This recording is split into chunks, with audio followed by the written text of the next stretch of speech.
ஒரு நிமிடம் ஒரு மருத்துவம். நான் உங்கள் டாக்டர் நித்யா, சித்த மருத்துவர். நம்ம உடல்ல 3 தோடங்கள் இருக்கு இல்லைங்களா?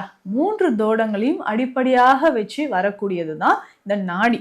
அதாவது வாதம், பித்தம், கபம். இது 3ம் சமநிலையில இருக்கா இல்லையான்னு ஒருத்தருக்கு நம்ம தெரிஞ்சுக்கிறதுக்கான ஒரு வழிமுறை தான்.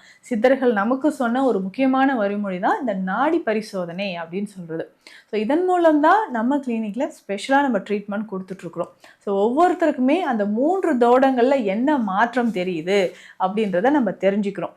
அப்போது இதில் 3 நாடிகள், இதனோடு சேர்த்து அறுசுவைகள், இது எல்லாமே ஒவ்வொரு விஷயமாக தத்துவங்களாகவே சித்தர்கள் நமக்கு கொடுத்துருக்குறாங்க. அதுதான் 96 தத்துவம்.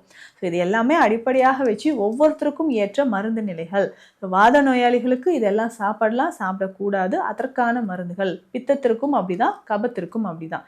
ஸோ அதனால தான் நம்மக்கிட்ட ட்ரீட்மெண்ட் எடுக்கிற நிறைய பேர் நல்லாவே குணம் பெற்றுட்டு வராங்க.